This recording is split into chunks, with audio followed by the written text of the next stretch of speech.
If the summer made you get way out of hand with spending, I am somebody that genuinely knows how it feels when you go over budget, you overspend, and now you're trying to get back on when it comes to your financial goals. So I'm gonna share with you guys some tips on what helped me and what's still helping me within this process.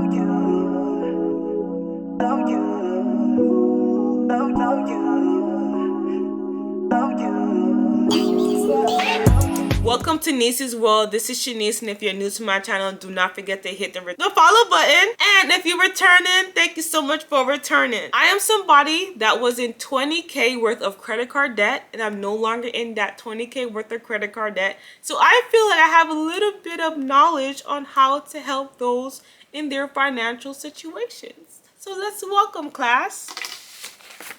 The first thing you need to do is have an honest budget check-in. You need to sit down and look at how many things you have spent your money on and say to yourself, what the hell? No, I'm not joking.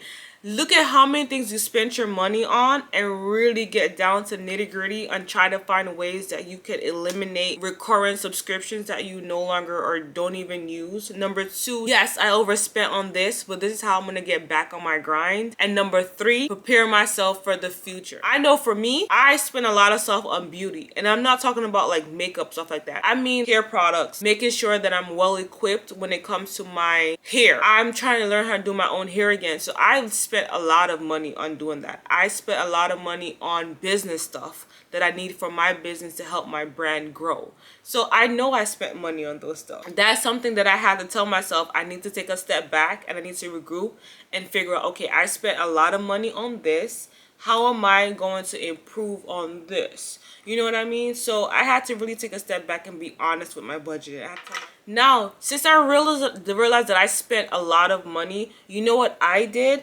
I took a step back and I said to myself, I need to refocus. Yes, there are some items that I purchased for my business, but are these items that I necessarily need now, or is something that could sustain me further on?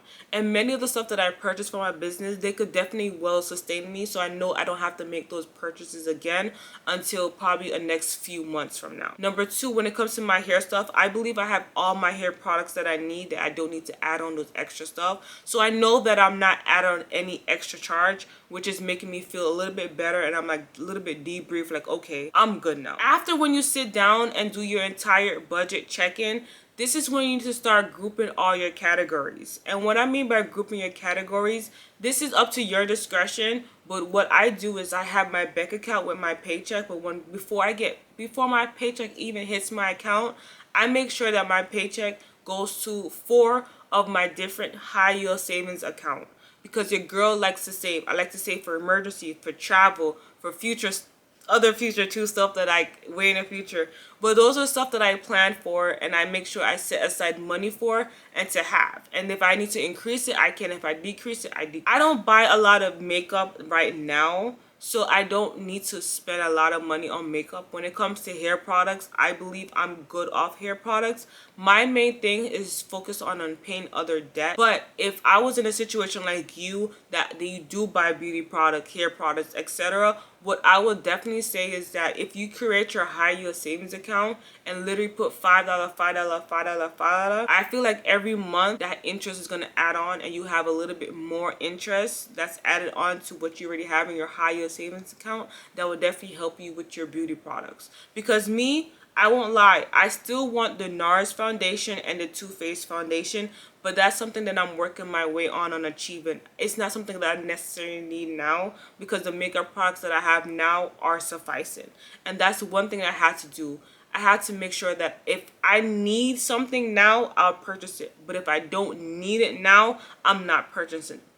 And I'll be honest with you, I'm still 80-20 on this. There's times I really don't need to get something now, but I feel like I need it. That's 20-20. But most of the times I say to myself, if I really don't need it, I don't have to purchase it now, and I don't purchase it. And I'm all for purchasing your beauty stuff, your fashion stuff, and paying bills and stuff like that. But remember, balance is key. It is very vital for you to create a balance. Still have to save your money. Even if you're putting aside $5 or $10 a month, that is still something worth saving. And I'll say to anybody, because literally there could be a time months later you probably have $200 in there that you really need, and it's going to help you when you definitely need it. So saving is very important. Now when it comes to doing your financial reset, I like to budget the old-fashioned way. I grab a pen and a paper, I take my paycheck and I write down everything that has to come out of it. But there are people that like to be a little bit more advanced. They do the cash envelopes, or they do the Excel documents, or the Google Sheet documents, or they buy planners. They can do all things. I do planners here and there, but I just like doing things the old-fashioned way because I could be able to track that better, and I could be able to pull it up and just do 1 to 3 and I'm done. But everybody is different. So you find out what you like to do in your process of budgeting, and that's going to help you to do that financial reset. So now we're literally heading on to August and September. Now I'm going to share with you all my financial goals for August and September. The first thing I'm trying to do is make sure that I'm cutting down on overspending. And what I mean by that is, I told you guys about July or a few months when I was buying a lot of beauty and business stuff. I'm trying to cut back. I'm trying to pay off my business credit card. So my focus is always making sure that I'm paying off those charges. I try to pay them off the statement balance, but if I cannot pay the entire statement balance, I try to pay at least a good 60-70% of it, because I feel like it's going to help so the interests are not super high. Another thing that I'm trying to do is make sure I'm setting aside money, always setting aside money, because there are times that I do dip into my savings. So I want to make sure that I'm actually replenishing my savings so I have that whenever I need it for another rainy day. Another thing that I want to start doing within my financial goal is making sure that I am budgeting correctly. There are times that I have missed certain budgeting, and I realized that I maybe the reason why I overspend because I thought, okay, I had X, Y, and Z, and it's not in reality. So I have to always make sure that I'm budgeting correctly and stay on top of my game. So now for you, when it comes to your financial reset, what are you doing in August and September that's going to help you to get yourself back on track within your financial goal and your financial glow up? Now, you guys are probably wondering, how the hell did I get into 20K debt? You're going to have to go onto my podcast where I go into 4 more details and how I got into 20K of credit card debt and how I was able to overcome that 20K of credit card debt. So hop onto my podcast, Glow Up with Nisi, and that's going to give you all the juicy details.